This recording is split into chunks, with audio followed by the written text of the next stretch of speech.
hanggang ako, I'm good until 2 in the morning.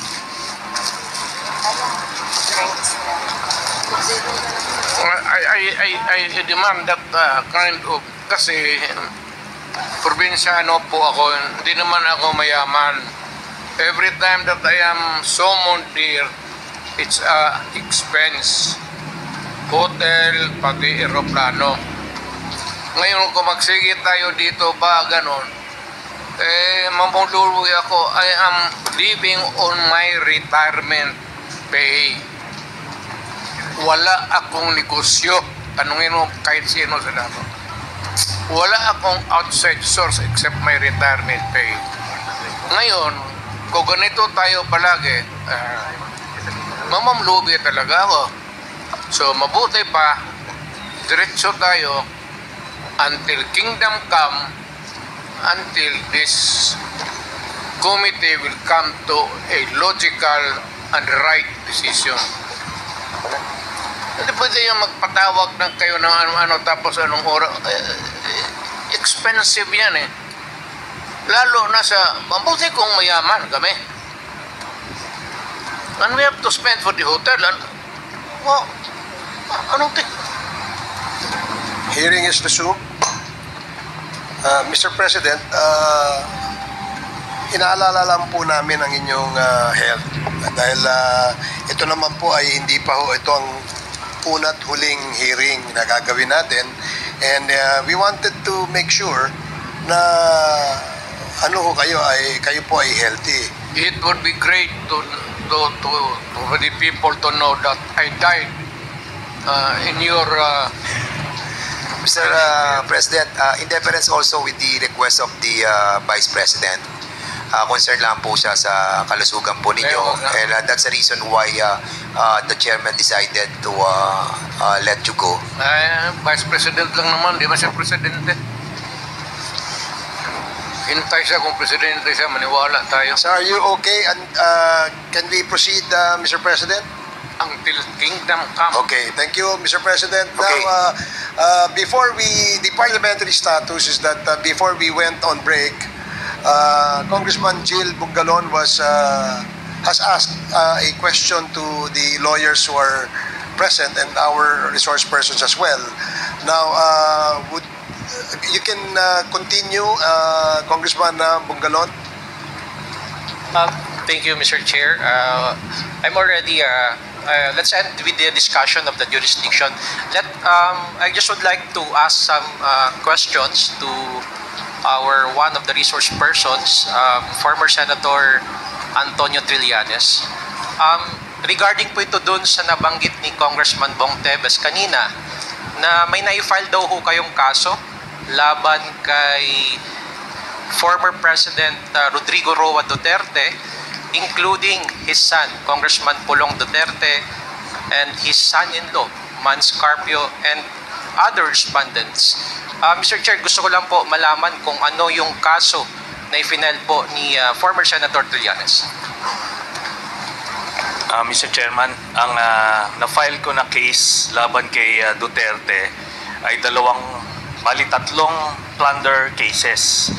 Yung una, tungkol doon sa mga ghost employees at mga confidential funds niya sa Davao. Tapos pangalawa, yung frigate scam na 16 billion na kung saan ang binigay nila ng mga equipment ay yung mga segunda klase, whereas doon sa kontrata mga primera klase yung nakalagay. Tapos pangatlo, yung 6.6 billion pesos na infrastructure projects na binigay ni Duterte at ni Bongo doon sa tatay at kapatid ni Bongo, starting nung mayor siya until nagpresidente siya. Then may final din ako na illegal drug smuggling case laban kay Pulong Duterte, kay Mans Carpio, kay Charlie Tan, Nicanor Faildon, Allen Capuyan, at iba pa.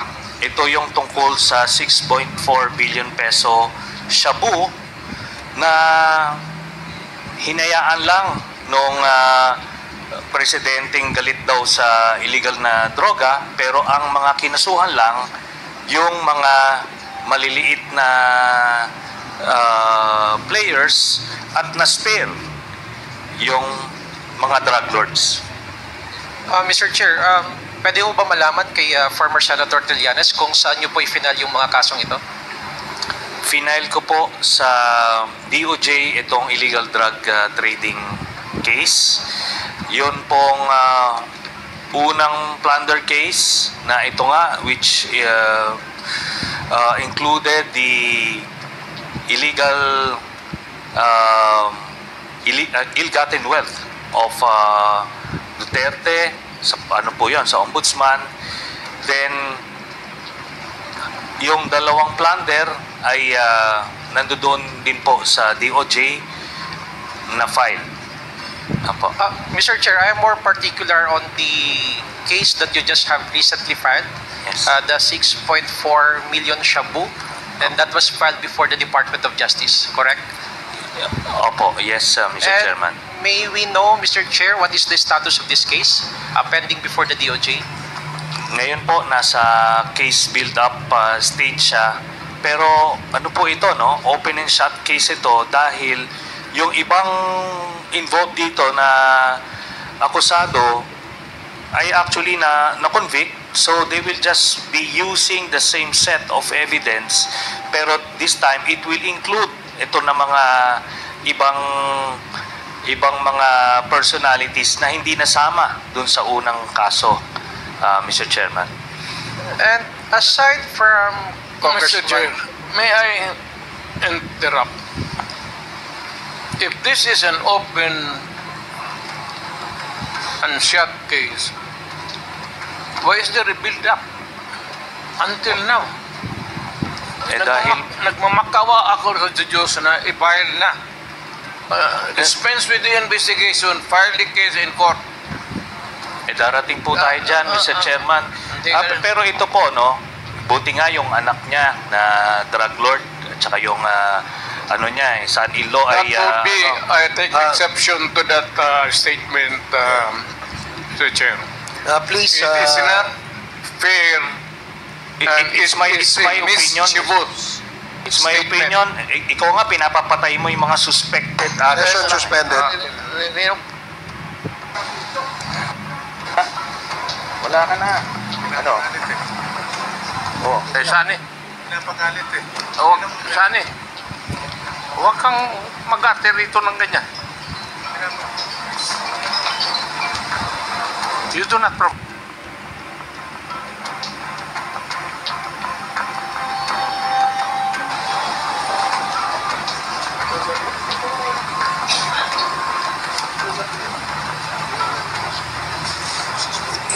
Please avoid calling names.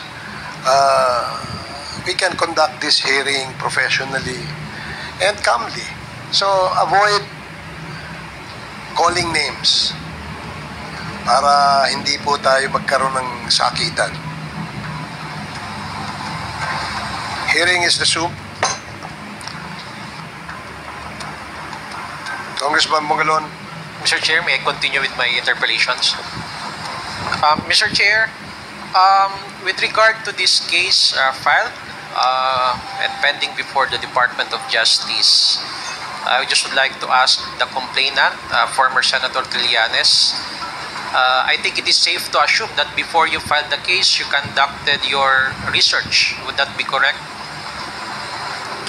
Yes, Mr. Chairman, doon pa lang sa Senado, nag-imbestiga na po kami at lahat po ng nakalap namin na impormasyon doon plus yung mga ginamit ng prosecution sa paglilitis ng kaso, yun po ang included. At maliwanag po yun, no? Yun namang pagka-label ko po ng drug lord. That is my assessment po, Mr. Chairman. With all due respect dun sa mga members ng committee, there is no other skirting around the fact. Kasi po, nung sila, maliwanag po dun sa testigo, yung testimonya ng testigo, kinokontrol ang gatekeepers at that time ng mga kontrabando ay si Mans Carpio at si Pulong Duterte. At nakalagay po yon on record sa Senate investigations at doon sa court hearings. Then, ito nga po, no? Hindi sila sinama nung final sa kaso by some miracle. Ang in-include lang yung mga minor players. Ngayon, yun nga po yung sinasabi ko simulat sa pool. Kasi po kung talagang seryoso tayo dun sa paglilinis ng ating bayan ng illegal drugs, dapat hahanapin mo yung mastermind. Sino yung pinakang drug lord na nag-import nito? At yun nga po, ang natumbok namin, si Pulong Duterte. In fact, nung Senate hearing, sinabi ko nga na miyembro ng triad si Pulong at yung proof nun ay yung dragon tattoo sa likod niya, which is the mark of a triad member, and I challenged him. Sabi ko kung pwede siyang ipakita ron at kahit na dun lang siya sa isang secluded room at makuha ng sergeant at arms, edi either mapoprove or disapprove. Kung prove or disprove.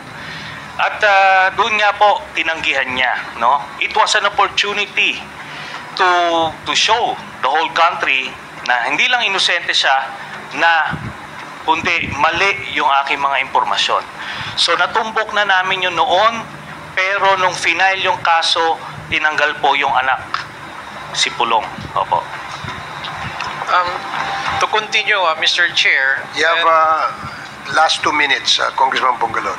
Yes, thank you, Mr. Chair. I'll just wrap up my questions. To continue, you conducted that Senate investigation in 2017. And what was the outcome of that investigation? Yun nga po, no? Dahil na whitewash po nung mga panahon na yon, kasi yung chairman ng committee nun ay kaalyado nito ni Duterte, kaya wala pong nahantungan. Tapos nung final po sa DOJ yon, yung kaso na yon, dahil nakatingin na po yung buong Pilipinas at nakuha talaga yung 6.4 billion shabu, so kailangan po may mananagot. Pero ang mga nanagot ay yung mga nasa ibaba lang. Ni nga pangalan lang nung drug lord na nasa likod nung importation na yon, ni hindi po minimension nung mga PIDEA or nito ni Duterte, para lang pakita, no, kung sino yung nasa likod nun. Kaso he was not interested precisely because kagrupo niya. Isa na doon yung anak niya. Yun po yun. Mr. Chair, a while ago you mentioned the name of Michael Yang. Yes. Is he a respondent to this case? Doon po yan sa Jimmy Guban case. Dalawa po kasi, no, yung 11 billion na yung shabu shipment na yon. Sabi ni Jimmy Guban, base doon sa testimonya niya dito, doon po involved si Michael Yang, Pulong again, and Mans Carpio. Pero doon po, dito sa 6.4 billion peso shabu, ang lumabas po si Charlie Tan, ang drug lord associate na kasama nila. And lahat po to lumabas po dun sa testimonya ni Arturo Las Cañas. These are the names: Michael Yang, Sammy Uy, at Charlie Tan. Sila po yung mga kakagrupo ng drug lords na kapartner at pinoproteksyonan ni Duterte. For my last question, Mr. Chair, you also mentioned a while ago the word triad. Yes. Ano ho ba itong triad nito at ano ang partisipasyon nitong triad nito sa sinasabi niyo pong 6.4 million na shabu, at yun yung basis niyo ng pag-file ng kaso laban ho sa mga respondents dito sa kasong ito?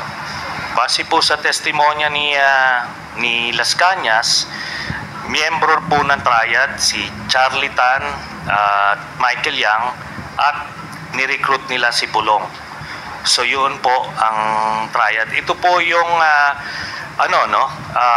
mga grupo na involved sa mga illegal activities na based sa mainland China, Hong Kong, and Macau, Mr. Chairman. That would be my last question, Mr. Chair. Thank you. Interrupt. Thank you, Congressman Bungalon. Mr. President, you'd like to say something? There are so many persons accused here or mentioned to be criminals. Criminal yung ano. In fairness, yung mga tao na sinasabi nito dapat ipatawag at given a chance also to answer. Yes, we will. In fact, we invited them in the last two hearings. This is how it operates, Your Honor.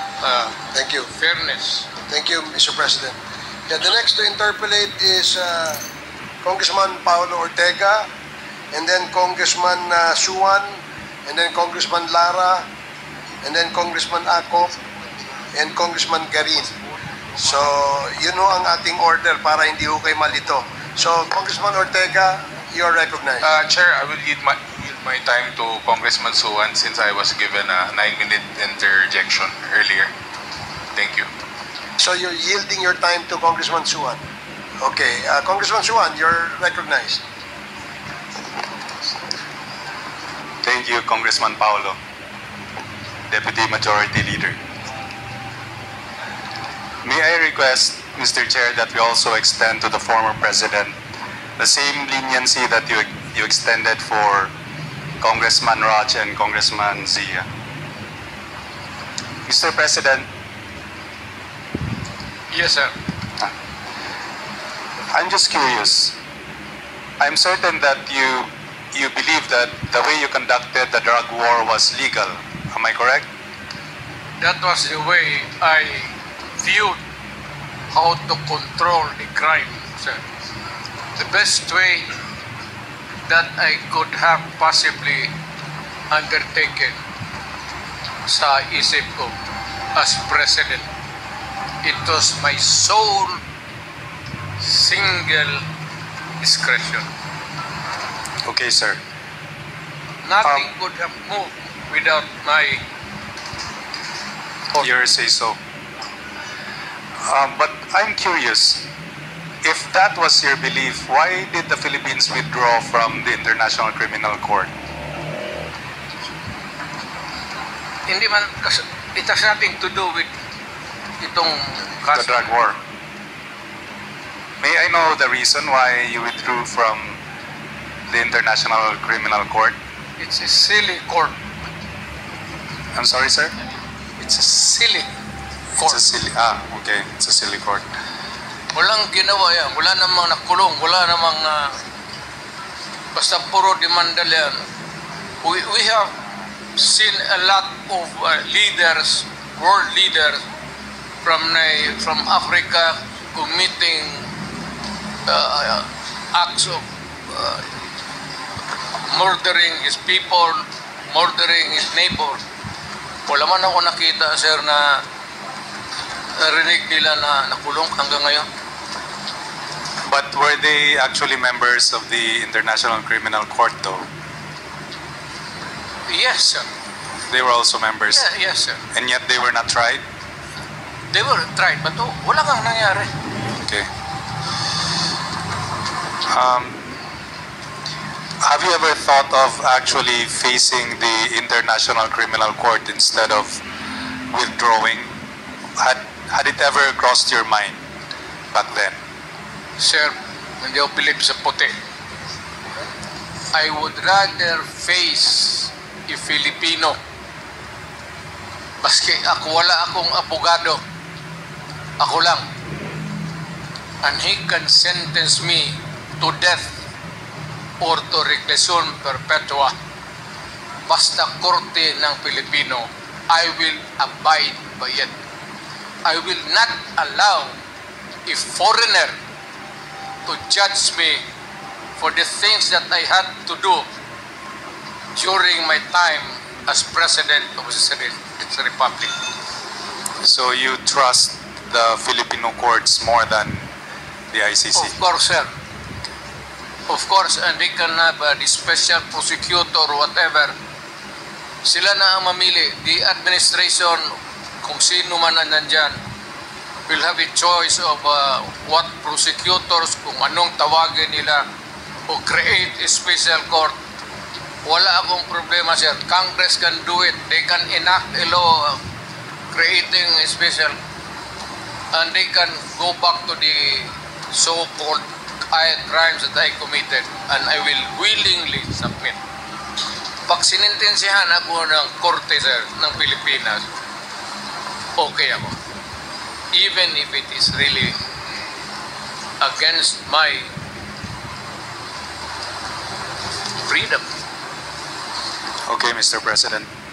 Although I seem to remember that some of the Filipinos who went to the ICC, I think maybe one of the reasons why they went there instead of going to our domestic courts was maybe they were concerned that they could not get the same justice here in the Philippines as they could in the International Criminal Court.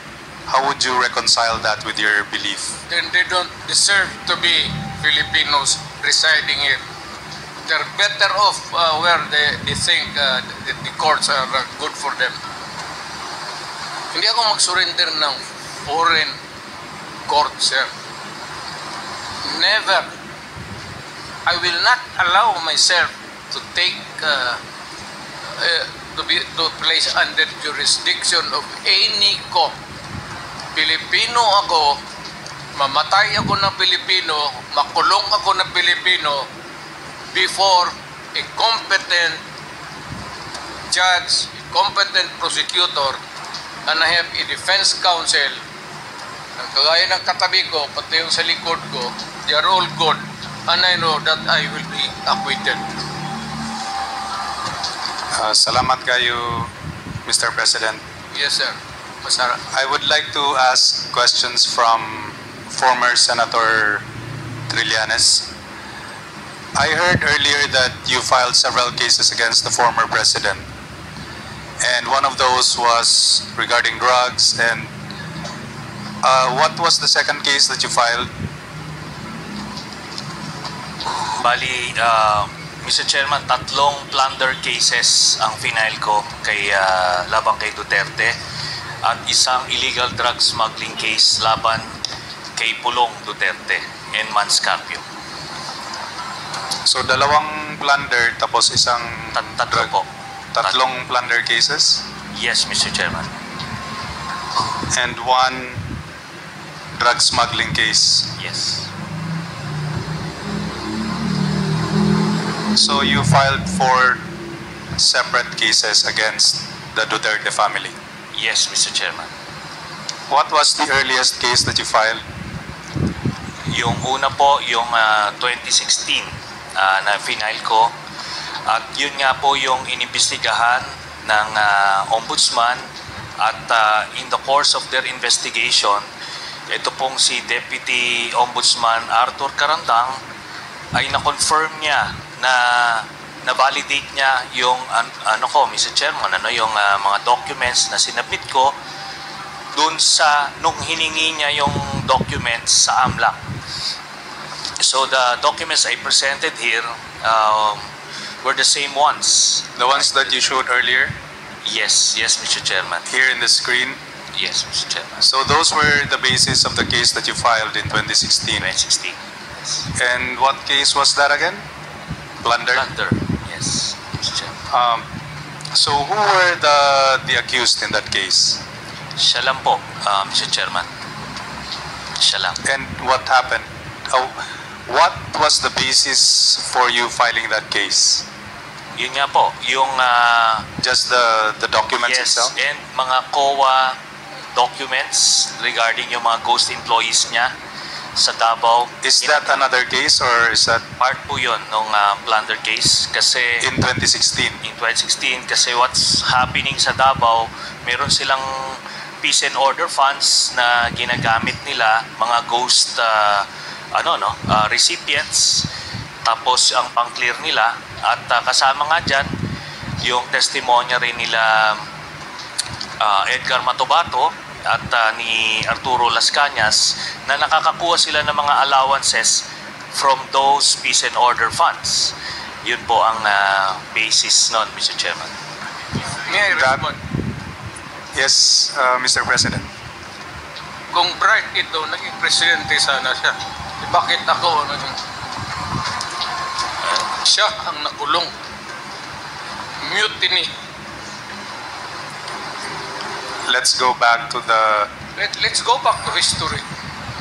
Anong kasalanan ko? Mr. Anong Chair, kasalanan nito? Mr. Chair, Yung witness... Congressman Akop, point of order lang.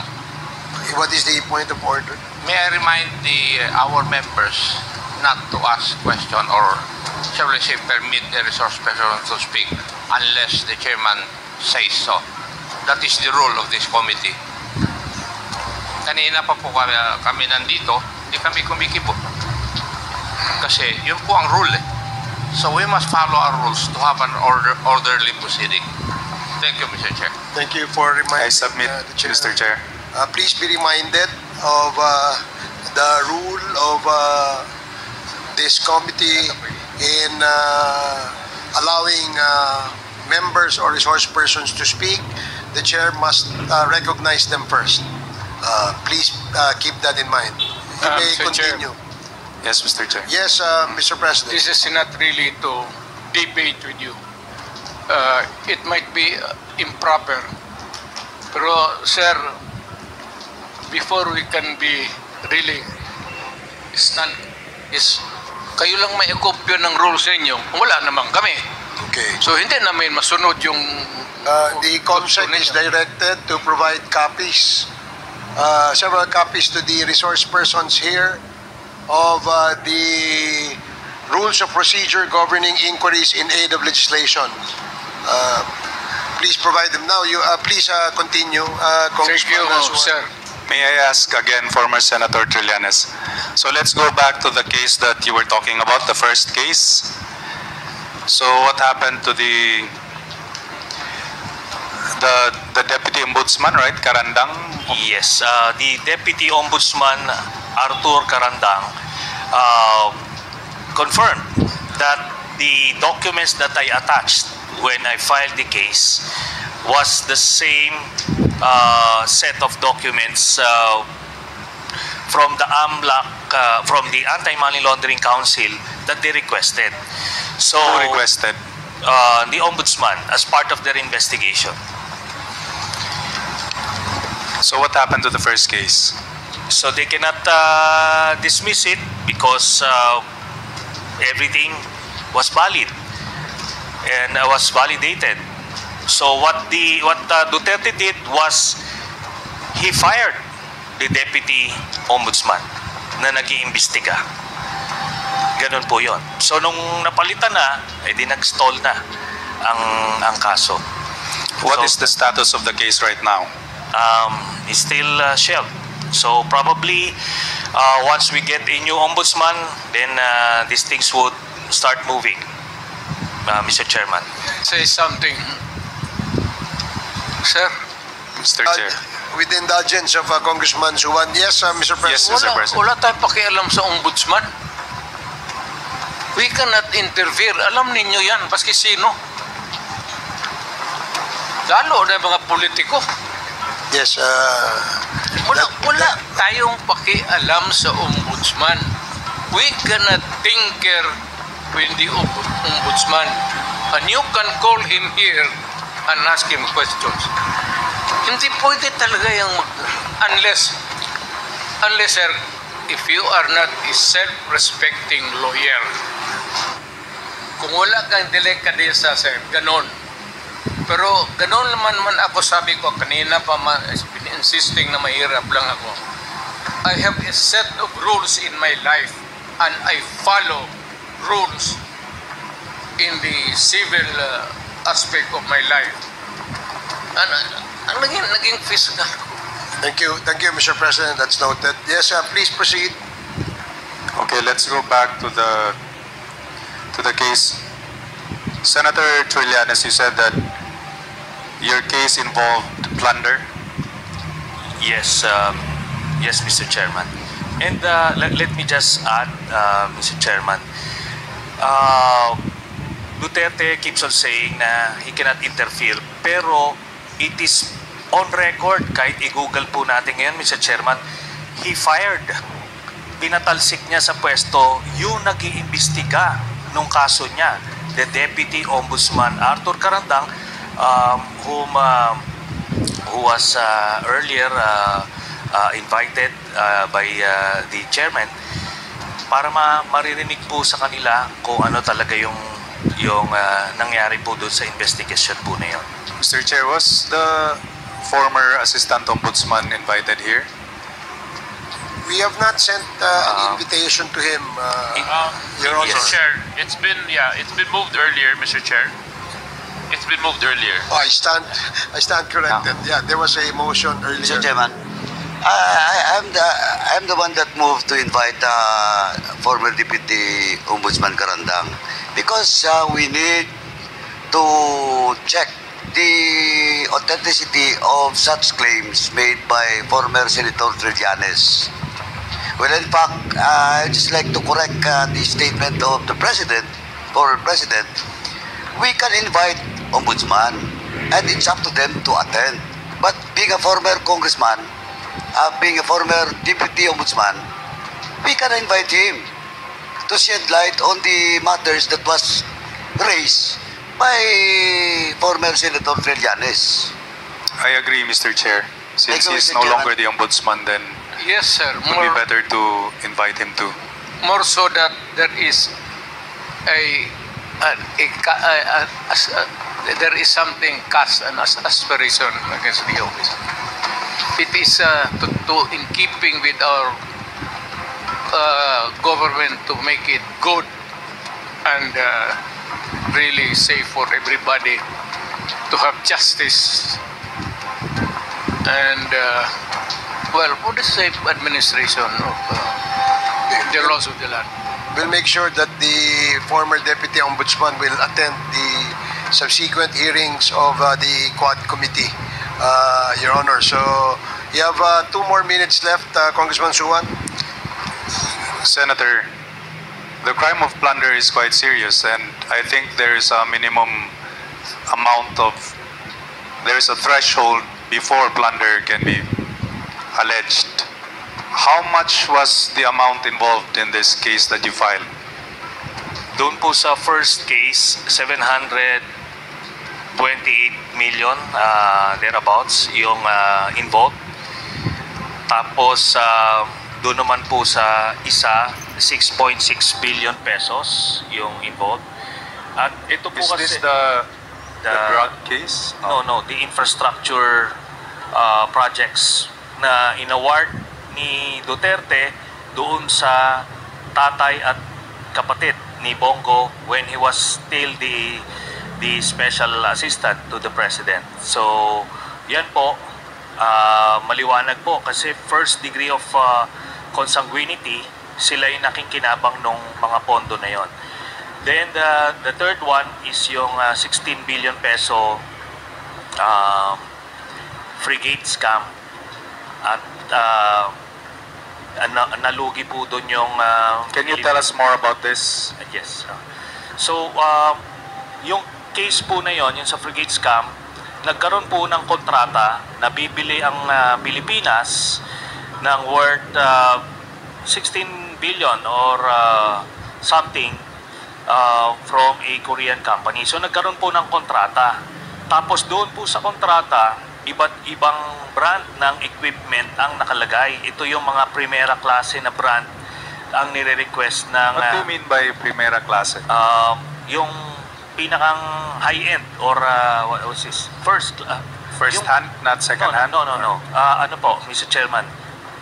First class, yung pinakamagandang classic equipment na ginagamit din ng ibang mga Navy. At yun po ang nasa kontrata. Tapos nung napirmahan na yung kontrata, nung nag-assume na ang Duterte administration, ay suddenly pinalitan nila ng mga mahihinang klaseng brand yung mga equipment. At in short, parang ang analogy po doon, Mr. Chairman, parang kang bumili ng Mercedes-Benz, pero yung makina ay pang owner na jeep, parang ganon. So, ganon po ang diniliver.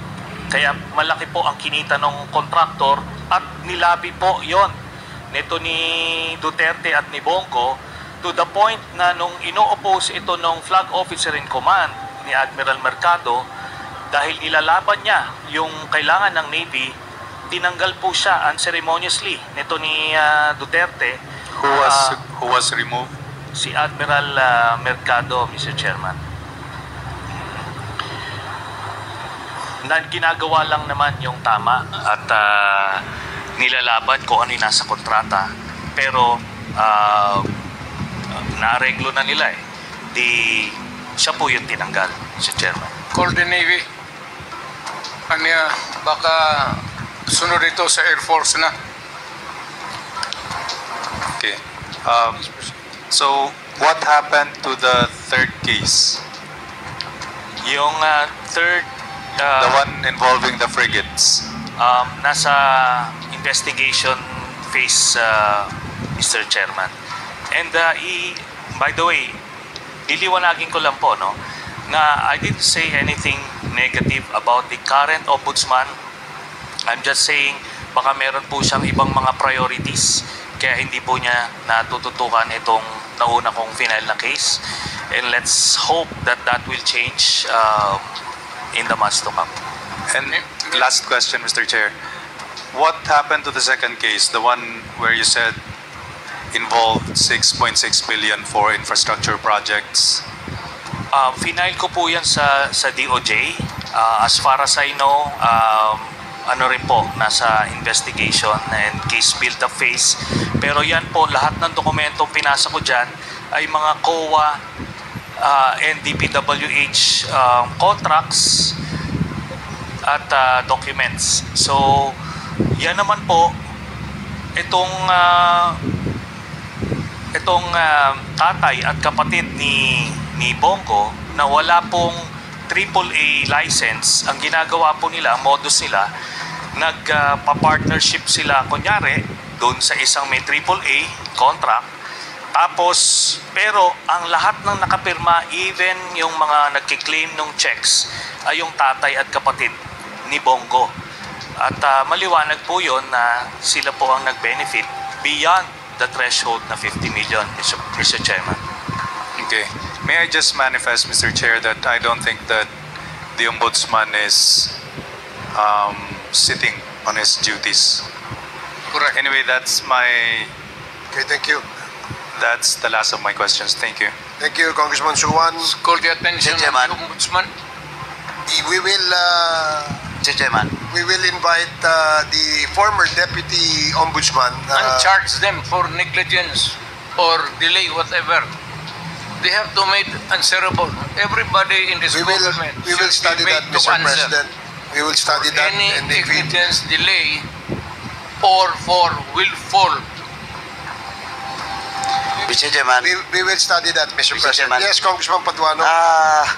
As part of the position of the chair to study that case that was mentioned by the former Senator Trillanes, may we direct the former Senator to submit in this committee all the cases that he filed in the Ombudsman before the next hearing? Yes, Mr. Chairman. Please submit to this committee before the next hearing. Yes, Mr. Para Chairman. po, we can discuss it. Wala namang subjudice dito. Yes, No? Mr. But of course, the merit of question of yung sinabi ni former President, let us see. No? Let us see what will be the action of... Well, in fact, kung may nakita tayong problema, kahit sinong citizen of this country can file a case against those sitting officers in the Ombudsman. Thank you, Mr. Chairman. Thank you, Congressman Paduano. The next to interpolate is Congressman Jojo Lara. You have 10 minutes. Thank you, Mr. Chair. Mr. Chair, my questions have already been asked. For the cry of no more questions, I yield to the next interpolator. Thank you very much, Mr. Chair. Thank you, Congressman Lara. The next to interpolate is Congresswoman Janet Garin. She's not here. So, Congressman Drixie Cardema, you are recognized. Thank you, Mr. Chair. Good evening po. Just a manifestation. This is a manifestation. Yes, Okay. Chair. Please proceed. Tayo ditong mga kinatawan ay ibinoto lamang ng ilang libong Pilipino. Ngunit ang kasama natin ngayon ang Pangulong Duterte, ang most voted Philippine leader ng 2016. At ang kanyang anak, Vice President Sara Duterte, ang most voted Philippine leader naman ngayong 2022. I would like to manifest na gusto ng sambayanang Pilipino ang pagdurog niya sa mga kriminal, durugista at NPA na terorista. Kaya sila ibinoto at patuloy na mahal ng mga Pilipino. Kaya gusto natin ng patas na hearing. Sana sinama natin dito ang libo-libong mga magulang na ang mga anak ay biniktima ng mga durugista. Ang mga ordinaryong Pilipino na naglalakad galing trabaho, tapos sinaksak o pinatay ng adik, lahat ng mga kababaihan, na kahit pati infant na babae ay ginahasa na ng adik. Libo-libo rin ang kanilang mga magulang at mahal sa buhay na wala dito ngayon. Awang-awa ang mga Pilipino sa mga inosenteng pamilyang na ito, kaya niluklok ng bansa ang Pangulong Duterte. Ang drug war ng Pangulo ay policy lamang. Hindi ito natupad kung hindi ito pinondohan ng Kongreso ng 6 na taon. Majority pa nga dito sa mga kinatawan ay naka-Duterte fist pa noong buong 6 na taon eh. Ang Duterte Youth Party List po ay patuloy na naninindigan sa Pangulong Rodrigo Duterte at pangalawang Pangulo Sara Duterte na naglingkod ng maayos, dumurog sa mga durugista, kriminal at NPA na terorista para proteksyonan ang milyon-milyong Pilipino. Bakit wala nag-iimbestiga dito o nag-iimbita sa atin sa sobrang raming Pilipino na biniktima ng mga durugista? And lastly, sa mga kongresista na kaalyado ng mga NPA, mahaya naman tayo sa topic ng pagpatay dahil kayo mismo, hindi kayo nagsasalita sa pagpatay ng NPA sa mga pulis, sundalo at mamayang Pilipino. Pati rin po sa mga natitirang resource persons na gustong mag-abogada papuntang ICC, si Attorney Maria Justina Conti na kandidato ngayon ng Bayan Muna Party List. Kasama po ang inyong katabi na si Nery Colmenares ng Bayan Muna. Sa NPA, nire-recruit ang mga kabataan para pabagsakin ang gobyerno at pumatay ng mga pulis, sundalo at tropa ng gobyerno. Di nyo naman kinokondena ang pagpatay nila. Ang kinokondena nyo ngayon ay ang dalawang naging most trusted leaders ng bansa na todo effort protektahan ang milyong-milyong mga Pilipino. In support sa advocacy sa Pangulong Duterte, ang Duterte Youth Party List ngayon, Kongreso ito, ang kaisa-isang nagpapanukala ng pagbalik ng death penalty para sa mga rapist, kidnappers, durugista at terorista. In behalf of the Duterte Youth Party List, kami ay nagpapasalamat sa todong suporta ng Pangulong Duterte at VP Sara Duterte sa mga tropa ng gobyerno at sa pagdurog nyo sa mga kriminal, durugista at NPA na terorista. Yun lang po. Maraming salamat po, Mr. Chair. At Thank you, Congresswoman. Salamat, ma'am. Mr. Chair. Bawal po pumalakpak dito. Kung gusto niyo pumalakpak, doon kayo sa labas. Maaari ba? Mr. Chair. Wala akong bastusan dito, ha? Sige, Congressman Acop, you're recognized. Thank you, Mr. Chair. I beg to disagree with my colleague. Kasi bata pa siya. Ako, I have given up my life for this country. The former president is only 2 years older than I am. that I have been fighting for this country. I was a member of the Philippine Constabulary and became a policeman after Republic Act 6975 was enacted. This statement of my colleague betrays her ignorance. Kung gusto po niya na magpa-imbestiga, mag-file siya ng resolution and maybe refer to the appropriate committee to be fair with her. She is a congressman. She knows the rules. However, your statement or your statements betray your ignorance of our rules here in this House of Congress. So I beg to disagree, Mr. Chair, na sila lang ang nakikipaglaban at marunong makipaglaban sa kalaban. As I've said before, I have given the most part or most years of my life fighting the enemy of this country. Thank you, Mr. Chair. Thank you, Congressman Acop. Yes, let me emphasize na wala pong may monopolya ng pagmamahal sa bayan dito. Pare-parehas po tayo rito. And following the suggestion of Congressman Acop, kung meron kayong gustong paimbita, mag-attend kayo ng hearing. Hindi yung a-attend kayo kapag andito lang ang dating Pangulo, ang ating Vice Presidente. Umattend kayo. This committee hearing, this Quadcom, makes announcements of all its hearings. And from here on, we want to see you in our hearing, and please submit to the committee secretary all the persons you want to be invited. Wala hong ano yan, kung sino yung gusto niyang imbitahan, pwede po yan.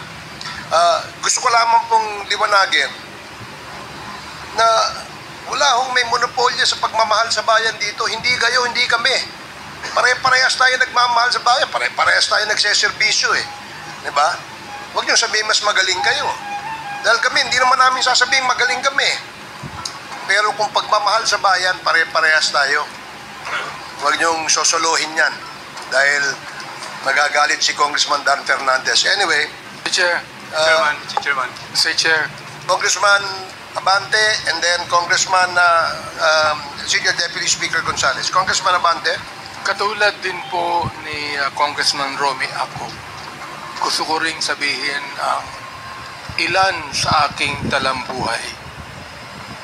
1986, Mr. Chair, muntik nang bumagsak ang Pilipinas sa NPA. Mayroong 37,000 na armed NPA sa bansa. Mayroong 5 million na mass support ang NPA. That was 1986. Kinausap ko ang dating chief staff si FBR upang ang aming grupo ay makipag-ugnay sa CRS upang labanan namin ang NPA saan man sila naroon. Bilang isang religious leader, wala po kaming dalang armas. In fact, kami po ay nag-create ng grupo na ang tawag confrontational evangelism. Nang ibig sabihin nun,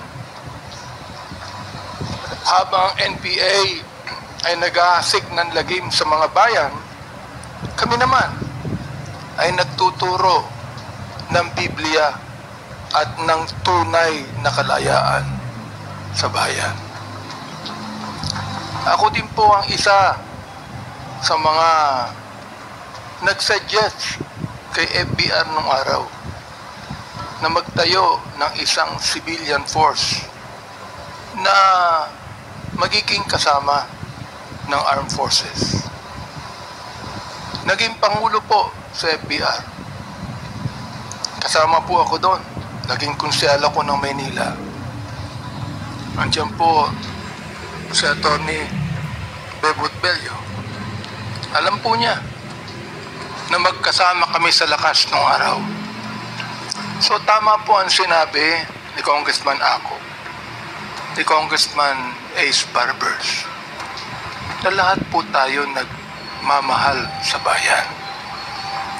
Kaya nga, Mr. Chair, gusto kong itanong sana dito kay Senator Trillanes if he is working for the ICC. Are you working for the ICC, Mr. Chair? Hindi po, You are not, hindi po, Mr. Chairman. but you are connected with the ICC. Opo, by virtue of being the first to So, Mr. file. Chair, Yes. this man who used to be a part of the armed forces that should be a patriot in this country has been conniving with the ICC in this country. Now, we would like to have a balance here. Hindi po yung unfair tayo o bias tayo. Balance lang tayo dito. Hindi natin dito inaakusahan ang sinumang personalidad. Issues.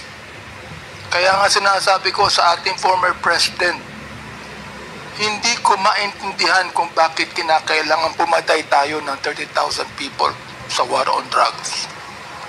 Naniniwala po ako sa war on drugs, Mr. President.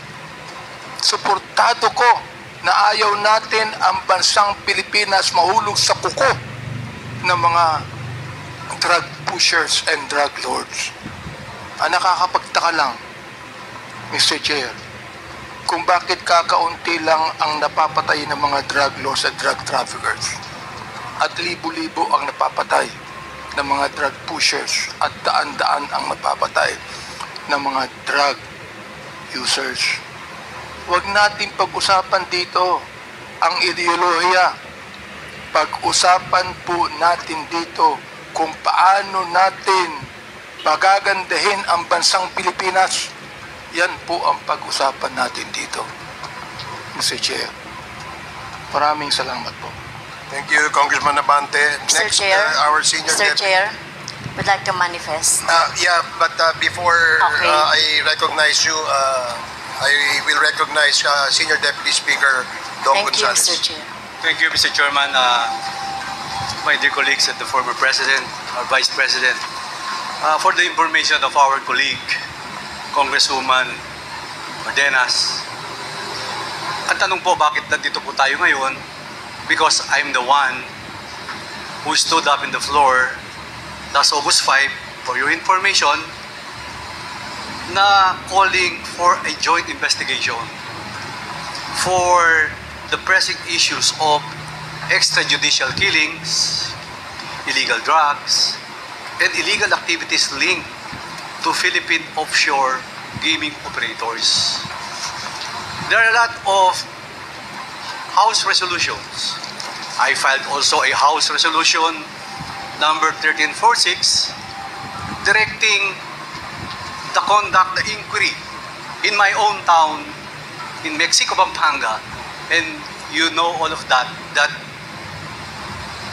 doon po nakita yung worth 3.6 billion pesos na 560 kilos of shabu.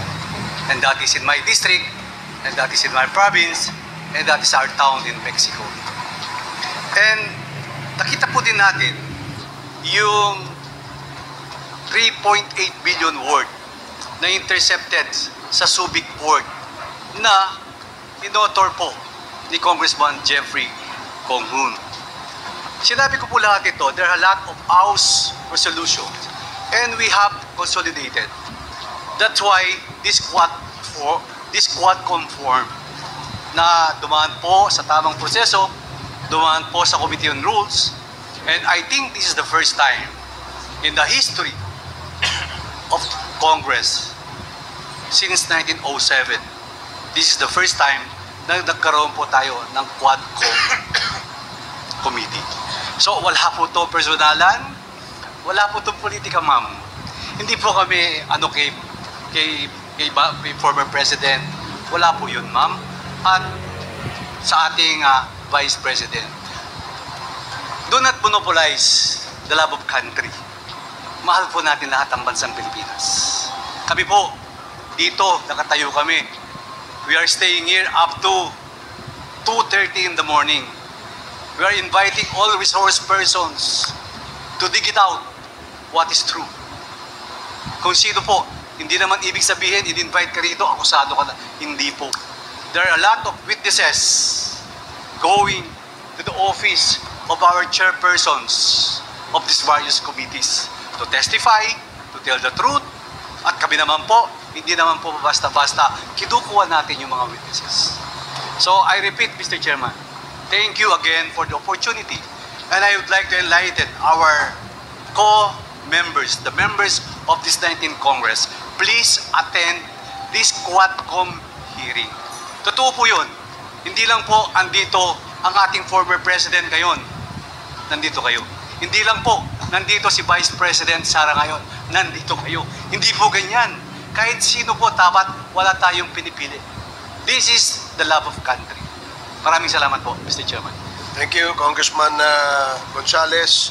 Next, Congresswoman Castro. Thank you, Mr. Chair. Palabas na sana ako, pauwi na talaga sana ako. Kaya lang narinig ko yung manifestation ng ating kagalang-galang na colleague, Representative Cardema. Alam niyo po, Mr. Chair, paulit-ulit yan yung manifestation na yan. 3 beses ko na yung narinig na paulit-ulit. Laban sa mga NPA, laban sa mga progresibong grupo, laban sa mga party list ng mga progresibong kagaya namin. At yung mga tinutukoy niya siguro ay kami yun, no? At talagang nakikita naman natin, ano ba talaga yung intensyon, no, ng mga ganitong manifestation. Ito, ginagawa natin ito tulad na sinabi ng ating chair at SDS, panglabing isang araw na natin itong ginagawa, no? Nagpupuyat tayo dito, nagpapagod, hinahanap ang truth, etc. Para lang makita natin, 3,000 ang napatay, more or less, sa panahon ni President Duterte ng EJK. So, wala ba yan sa inyo? Karamihan dyan, mga kabataan na walang kamalay-malay na naging biktima, Mr. Chair, ng ng mga karumal-dumal na mga pagpatay sa panahon ni President Duterte. I know, idol mo, si former President Duterte, Mr. Chair, idol ng ating colleague dito, kahit na yung ating Vice President. Pero dapat po, ang tingnan natin dito ay yung kapakanan, lalong-lalo na yung ating mga kabataan. No, kaya po, at isa pa po, Mr. Chair, hindi natin pinapayagan sa ating committee yung pag-disrespeto sa ating mga resource person. Narinig ko rin na binabanggit yung mga pangalan ng ating mga resource person na nandito. So dapat po, igalang natin yung rules kung gusto nating makatulong at gusto nating magtrabaho dito sa Kongreso. Kasi ito naman talaga yung sinumpaan natin, ito naman talaga yung mandate sa atin. Ay tumulong na lang kayo, tumulong na lang kayo. At hindi yung ganito, tama yun, maghain tayo ng resolusyon para kung gusto nating may ma-resolve na problema, like yung problema halimbawa ng patuloy na armadong pakikibaka, bakit ba merong mga armed struggle? Nilulutas natin yan hindi sa madugong paraan, hindi sa militarisasyon. Kaya nga tayo ay nagkakaroon ng peace talks, di ba? Dapat magkaroon ng peace talks at hindi ito, ng militarization yung ating laging iniisip at laging sinasabi natin na terorista si ganito at si ganon. So, Mr. Chair, pasensya na po kasi nagiging irrational, yung mga ganitong mga statement ng ating colleague, pasensya na, with due respect. Sana hindi na maulit ito at aasahan natin, tama po, aasahan natin sa mga susunod na mga hearings si Representative Cardema na tumulong siya sa atin sa paghahanap ng truth dito sa ginagawa natin sa Quadcom at sa iba pang mga hearings, Mr. Chair. Thank you. Maraming salamat, Congresswoman Castro. The next to interpolate, and I think the last to interpolate, is Congressman Romy Ako. No, last for the first round. I was referring for the last interpolator for the first round. We still have another round, second round. So, Congressman Ako, you have 10 minutes. Thank you, Mr. Chair. Alas 9 pa lang po, nandito na ako kanina. Nag-aayos pa lang yung mga page natin ng mga upuan.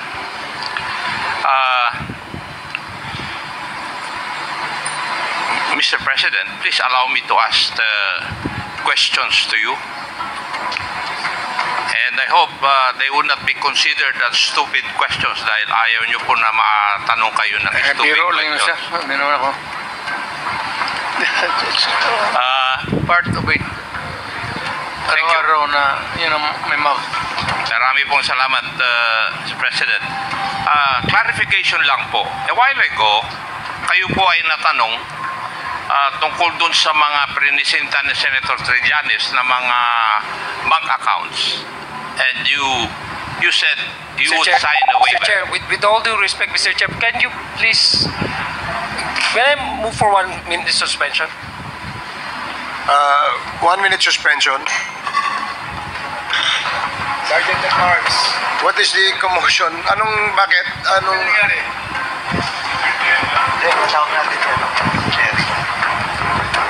I think, Mr. Chair, it's better that we What happened? transfer some of... Ano nangyari? You wish me to explain? Nung dumaan lang ako, Mr. Chair, sabi niya, di ba bayad muna ka? O so ano ngayon? Speak louder. Nang dumadaan ako, Mr. Chair, ang sabi ni Mr. Cardema, di ba bayan muna ka? Tumatakbo ka sa eleksyon. So sabi ko, marami namang congressman dito tumatakbo sa eleksyon. Bakit kami ang mini-mention mo? Okay, sige po. So, yun Maraming na naman salamat po po. ang ano ko. Maraming salamat. Thank you, Mr. Chair, Mr. Chair, I would advise our guests here, please not to provoke anybody, especially the guests here, if I may humbly request, para hindi ko tayo tumagal pa. Thank you, Congressman Adjong. Mr. Chairman. Mr. Chairman. Yes, May I ask former Congressman Eric Colmenares as a resource person to go back in the meeting room? No, I think he's going to the comfort room. Unless nasa siya, sa comfort room. Yeah, he's going to the comfort room. So please be reminded, Mr. Cardema, ito reminder lamang po. Dito sa committee ito, hindi nyo po pwedeng iton, palakpakan, o insultuhin kahit sino. Paalala lang yan. That the next time gawin mo yan, baka ikaw ang magsisi, ha? Just a reminder. Thank you. Now, let us proceed. Congressman Acop, I'm sorry. You have 10 more minutes. Thank you, Mr. Chair. I'll make it short because I want to go home also. Mr. President, a while ago, Senator Trillanes presented some bank accounts on the screen. And because of that, you stated that you are willing to sign a waiver. Tama po ba yung pagkarinig ko, Mr. President? Yes. Yes, sir. Thank you. I would like also to inform you, Mr. President, that kung namang problema po kayo doon sa pamasahe po ninyo, pagpunta sa hearing na ito, I have told the chairman na pwede namang yung gobyerno ang mag-spend para sa inyo. Salamat, under our rules, Mr. President. That would be hindi naman great, but that would be saving. Tatlong pamalengke yan. Apat. Yes, Mr. President. Totoo rin po ba yung pagkarinig ko kanina, Mr. President, that you would volunteer to go to the ICC and have yourself be investigated? Yes, sir. Provided funds will be... Yes, sir. Baka magkatotoo po yun, Mr. President. May magbibigay ng pera eh. Sir, mas mabuti yan, sir, makapasyal ako. Wala man talaga sila makuha sa akin. Thank you, Mr. President. Now, pero doon sa statement po nyo kanina, I don't think you would want to volunteer simply because you wouldn't want persons who are colored white to judge you. Tama rin po ba yung pagkarinig ko? No, I'm open to... I'm a public official. So, I am open to public scrutiny and public judgment. Official ako ng gobyerno. Yes, Mr. President. Pero narinig ko po kanina na dun sa pagtatanong ng isang kasamahan ko na you wouldn't want to be judged by white persons. you would rather want to be judged by Filipinos, your fellow Filipinos. Yes, sir. Hindi ko...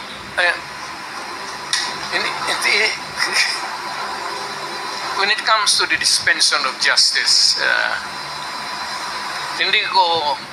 I do not have the respect and the whatever sa mga puti. They have always looked upon us as inferior ever since. That has not changed over time, many years. I would rather that I be heard, I be prosecuted by a Filipino, heard by a judge, sentenced, then I can appeal, then if it is affirmed, then I can go to the Supreme Court, and if the Supreme Court says that I go to jail, wala namang death penalty ngayon, I would willingly go to prison. Sir, basta Pilipino lang. Huwag lang foreigner. Ayaw ko yung puti, sir. May sentimento ako sa kanila. Maraming salamat po. Would you agree with me, Mr. President, na lahat po ng sasabihin nyo tungkol sa isang issue, isang bagay, it becomes a policy statement of the country when you were the president? Yes, sir. Yes, and therefore, when you stated things about the war on drugs, don't you think it had encouraged our police force to be so aggressive in implementing the war against illegal drugs? Sir, ang police natin, sir, hindi naman yan pinupulot sa daan eh. They are recruited and they undergo 2 years. And one of the subjects, lahat na, and criminal law, nagtuturo rin ako kasi to augment the income at that time sa pamilya ko, sir. Tinuturo namin ang lahat. At yung lahat ng mga ating police, sir, ay edukado na yan and well-versed on how to handle a police work. So, bago sila magsabi na binugbog ng police o ganon, titignan mo muna, sir, kasi ang police usually hindi kagaya ng ibang civilian. Kung may gulo, they can stay away. A policeman, whatever is there, a quarrel or anumang gulo, has to go there and confront what's happening and to pacify and make an arrest if need be and bring them. And sometimes hindi mo madala yan, sir, basta-basta lang mahila mo, minsan lumalaban, kaya nabubugbog. Kaya pagkatapos niyan ang labas, ang pulis ang nabubugbog. Talagang yung mga lasing, hindi mo mahila yan sa mga restuhin. Walang pulis-pulis dito.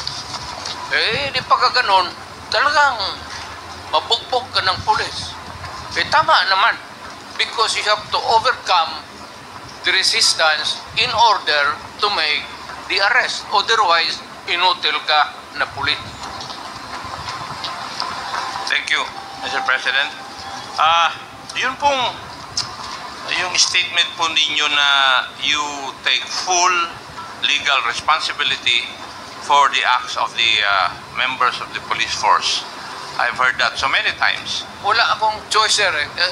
If you're a mayor, napakaduwak mo naman kung if you shy away from your responsibility because you're supposed to be giving the direction.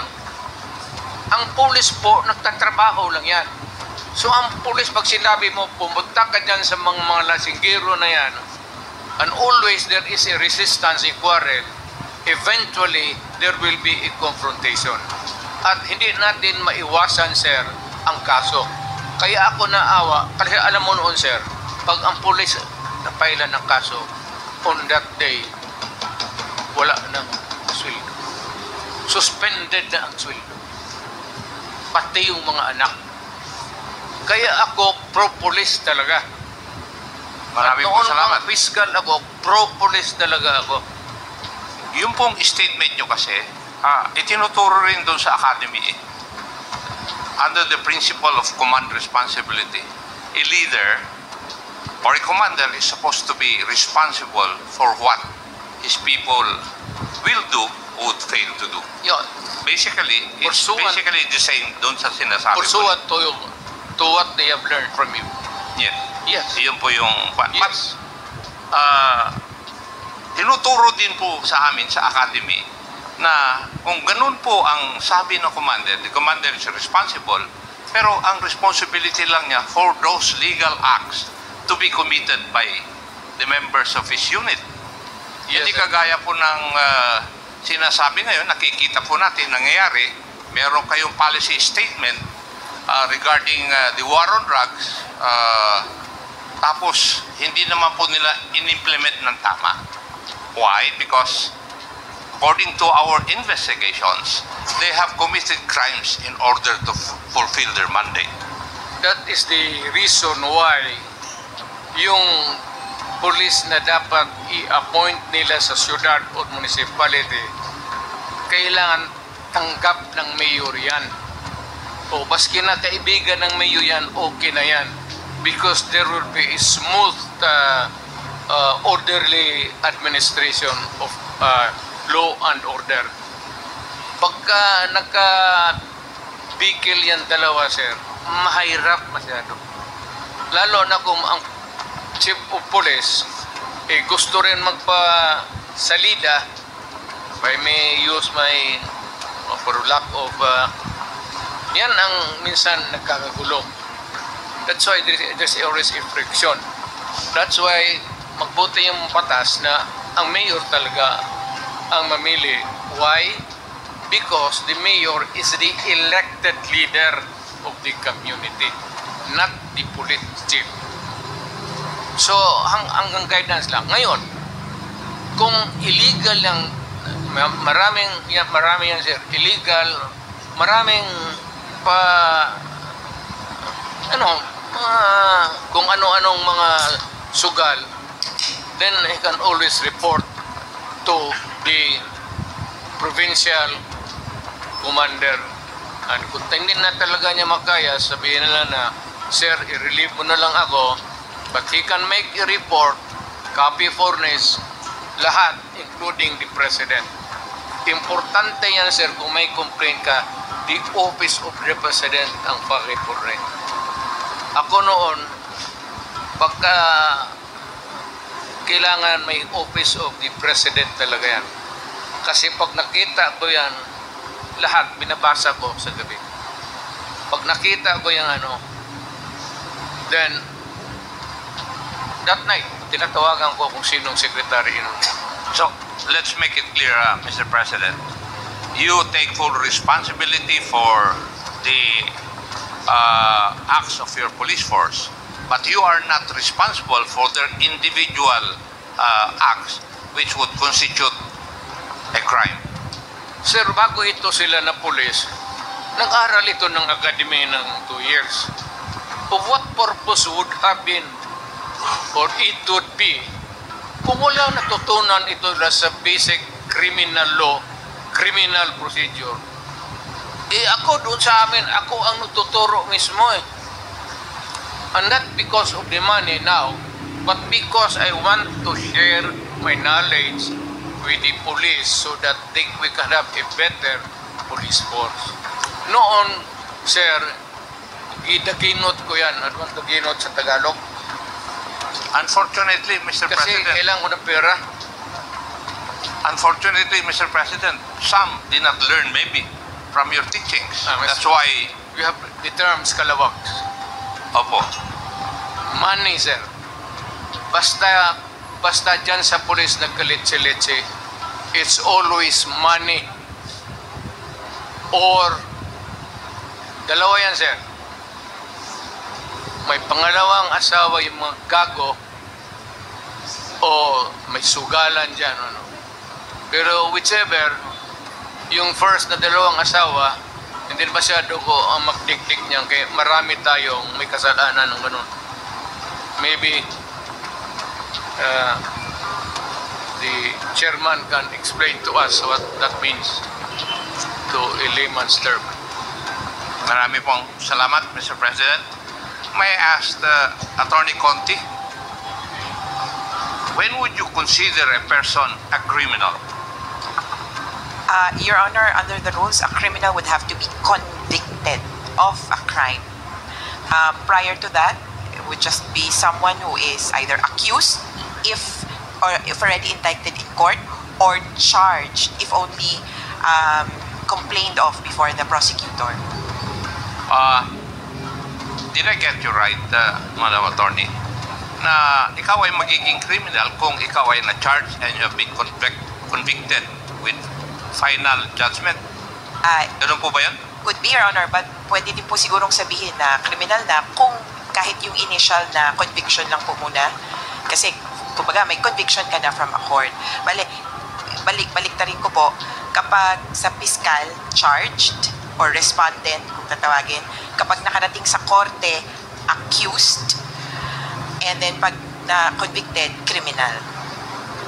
So, even if you have been convicted sa, for example, regional trial court, nag-appeal siya hanggang sa Korte Suprema, he's already considered a criminal under the eyes of the law? Yes, Your Honor, because there is a conviction. Of course, you can contest that. Pwede nyo pong sabihin na, under appeal pa rin naman. But the conviction stands. It could be just that hindi siya nagsiserve ng sentence. Mr. President, would you agree with that definition? There has to be a conviction. Hindi mahirap yung sabihin mo na basta i-demanda mo lang. Especially yung sa nagtatrabaho lang siya. Yung mga minor offenses, lumalabas yan sa blatter ng pulis. Tapos lumalabas yan sa database nila. Yung mga pobre naman na pag-apply nila for trabaho, lalabas yan eh. No matter na, hindi kailangan conviction, basta may police record, automatically, it is a negative. Between a choice na walang violation, ito may violation. Pagka doon may police record, kawawa talaga sir. Thank you, Mr. President. Nag-worry lang po kasi ako dun sa kanina, meron po kayong example na nilabas na doon sa Davao, merong mga tao na pumasok sa isang bahay, nagnakaw, nag-rape, tapos pagbaba nila, nandun ka, patay sila. Yun po yung sabi nyo kanina. Did I get you right, Mr. President? It's not that easy to kill a person. I know. Sinasabi ko yan, sir, yung mga kidnapping with some, hindi sinasauli, pinapatay na lang. Yung mayor ako, hard talaga ako dyan. So, talagang hard as hard. Yung rape mo, patayin mo. Sinasabi po nyo ba sa amin ngayon, Mr. President, na you discarded the presumption of innocence of each and every individual? Yun po ba ang gusto nyo sabihin sa amin ngayon? I am not ready to answer or to give you an accurate answer on that. Depende na yan sa konsensya ko. Kasi yung sa mga pulis na kaharap ko. Kasi alam naman ng mga pulis doon na pag sinungaling sila or hihilain nila yung inosenteng tao, alam ng pulis nila, bubugin ko talaga sila. Nagbubugbog talaga ako ng pulis sa Davao. Pagka-abusado na pulis, talagang pag inabutan kita sa istasyon, sigurado yan. So, kaya disiplinado ang pulis ko. Would it also mean, Mr. President, that sometimes you have discarded the presumption of innocence, then you would also have discarded sometimes the principle of due process? Would that be correct? Due process, yes, maybe. Pero yan sabi, innocent, sir. Kung nandyan yung babae, alam mo karamihan dyan, minsan, usually, nandyan yung babae, magsumbong dyan sa opisina ko. May pasa dito, may bukol dito, black eye dito. So, bakit? Binugbog ako. Sinong bumugbog sa iyo? Yung pulis dyan sa Talumo. Sino? Sabi ko, yung Bongo, yung senator, tawagin mo. O pagdating doon sa opisina, tawagin ko yung asawa. O manood ka. Saan ka unang sinipa? Dito. O di sipain ko. Saan sunod? Sinuntok ako dito. Suntukin ko. Tapos sunod saan? Sipa uli dito. Kaya sabihin ko, pag kinulit mo yan, papatayin kita. Hindi na kita papalusutin. Thank you, Mr. President. The last issue, kasi doon po ako nagwo-worry. Yung pong statement po ninyo na sinasabihan nyo yung mga polis na pag hindi lumaban, i-encourage nyo na lumaban.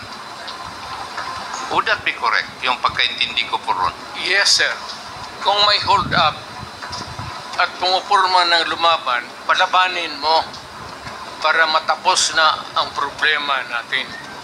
Pero kung nakasurrender na, sir, tinapo na yung baril sa... Alam nila, hindi yan. Paano po, Mr. President, magkakaroon ng depensa na self-defense yung taong nag-i-encourage na lumaban yung isang tao? Well, that would be a question of batas na yan, sir. Yes, I agree, Mr. President. That's why there are three elements of self-defense. As a defense for you to be acquitted of that crime. That is for the fiscal to decide at that stage. Wala na yan dyan sa pulis, sir. That is far removed na kung meron ng... Pero po, lumalaki yung tsansa na sila po ay madali. Again, sir? Ibig sabihin, mas malaki yung tsansa na sila ay makonvict simply because hindi natupad yung isa sa elements ng self-defense, which is lack of sufficient provocation. Pag nalaman ko, sir, na nagkatrabaho ang pulis, yung tama lang, magtanong ka sa Davao, lahat ng Davao, pulis. Pag na-charge mo ang pulis, sa trabaho lang, suportado ko yan. Ako ang nag-alam ng lahat. Ako ang nagbabayad ng abogado habang suspendido siya. He receives a commensurate salary doon sa sweldo niya. At tinutulungan ko. If it is in the fulfillment of duty. Pero kung abusado na poliser, magkaka-enkwentro talaga tayo. Yan ang sabi ko sa kanila, iwasan mo kasi hindi ko kataya talaga pagpapalusutin. At marami akong nabugbog na pulis. Hindi na ngayon, sir, matanda na ako. Nung mayor pa ako, yung patuta nila mismo yan, gamitin ko patuta sa kanila, patuta ninyo. Kaya pag nanagdatin ako, may kasalanan yung gagong yan, tinatapon nila yung patuta kasi alam ko gagamitin ko sa kanila. That's the only way to, hindi mo makiusap ang pulis. Hoy, pulis, alam mo, may batas, hindi kayo lupapit ng ganon, ha? Huwag kayong pumasok kasi bawal yan. Professor ako ng academy. Itong mga to, katagal ko ang fiscal year. Fiscal ako for 9 years. Alam ko yung asta ng lahat. Yung hold-upper, yung pulis, yung gagong pulis, yung mabait na pulis. Yung mababait na pulis na papasubo, suportado ko rin yan sila. Talagang to the hilt. Pero pag ikaw ay gago, ay na, mag-enkwentro tayo. Pero sa criminal, sir, talagang mainit ako, lalo na sa druga.